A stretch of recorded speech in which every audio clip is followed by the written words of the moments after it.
All right, hello AP Calculus BC students. This is going to be a continuation of yesterday's video. We're going to be on page 13 in our guided notes. And this is going to be a lesson on higher order derivatives. What that means is taking the derivative multiple times. So I've already taken the liberty of filling out the chart with the notation.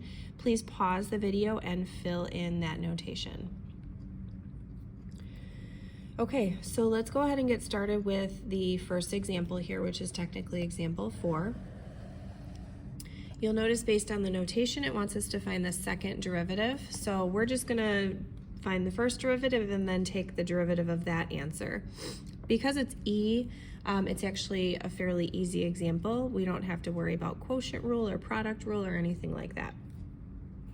So the first derivative, dy dx, is going to be the derivative of e to the 4x, which is just e to the 4x, but you have to remember to multiply by the derivative of the inner function, which is 4x, and so that is just going to be 4. So I can write my overall answer as 4 e to the 4x. That's the first derivative. Now let's go ahead and find the second derivative. So if I take the derivative of this piece here, the 4 stays out front, okay? And the derivative of e to the 4x is again e to the 4x, but I have to multiply by another 4 because again I have to take the derivative of the inner function. So overall, I have 16 e to the 4x as my second derivative. I'm going to put a little star next to that one. I put a box around this one, whereas our final answer is here. Okay, example 5. You'll notice it says find the 23rd derivative. That's quite extensive. We're not going to go that far.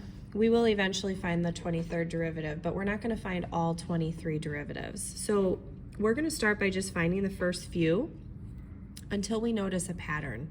There was a similar problem to this on the Unit 2 exam that many of you did great with, so I anticipate that we'll be okay with this one as well. So what I'm going to do first is I'm going to use the y prime notation. So I'm going to rewrite the function as y equals. That's just going to make it a little easier for my notation. I won't have to write as much. I prefer it that way. So the first derivative, if I take the derivative of x cubed, that's 3x squared. Plus the 5 stays there. The derivative of sine is cosine. And that's my first derivative. My second derivative, taking the derivative of the 3x squared, I get 6x. And then it's going to be minus, because the derivative of cosine is negative sine. The 5 stays there. All right, my third derivative, taking the derivative of 6x, I get 6. The minus stays there because the derivative of sine is just cosine, so it switches to cosine, and the 5 stays there as well. Now my fourth derivative, so I'm going to write that as y to the 4th. The 6 goes away finally, right? The derivative of that is 0. The derivative of cosine is negative sine, so my negative turns into a positive. Okay, and you'll notice, aside from not having the first part anymore, I have the exact same answer as my original function. So I'm going to write that down. We notice this matches the original. Okay, now that was the fourth derivative.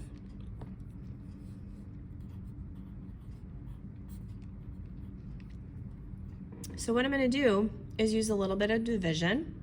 I have to use long division. I don't want to use my calculator because I need to know how much of a remainder we have left.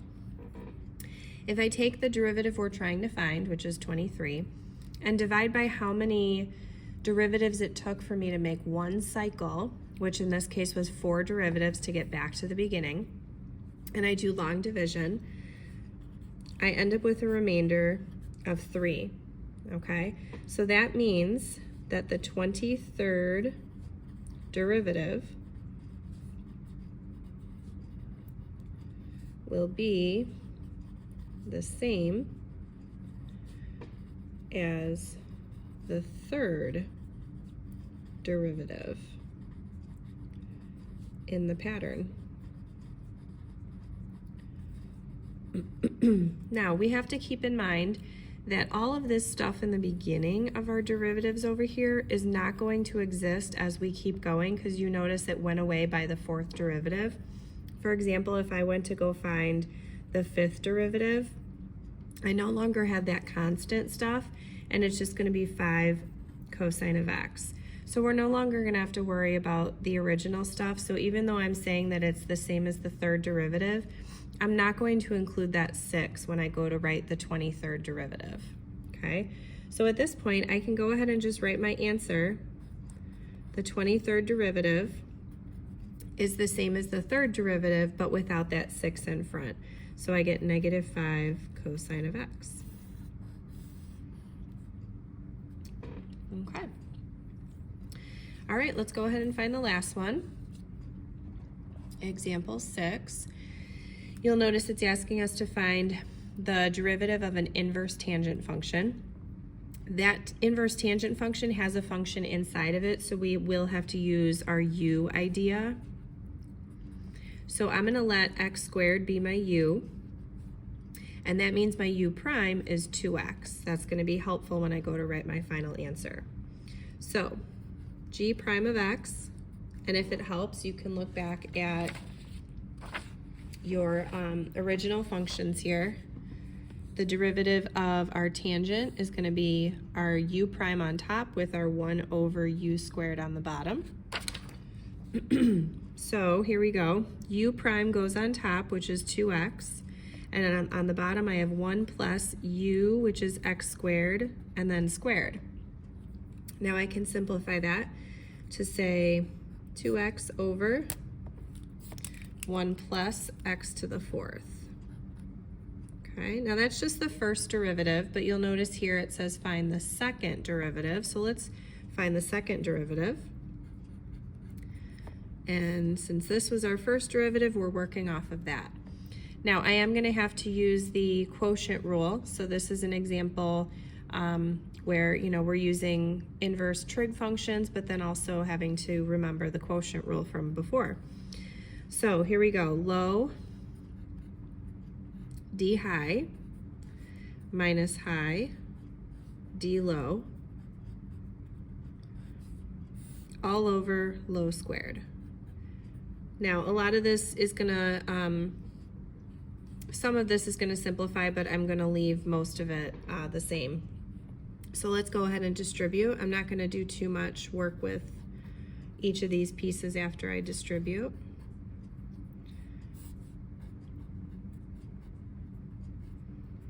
Okay, so distributing, I get 2 plus 2x to the 4th minus 8x to the 4th. I can go ahead and combine like terms, but that's as far as I'm gonna go.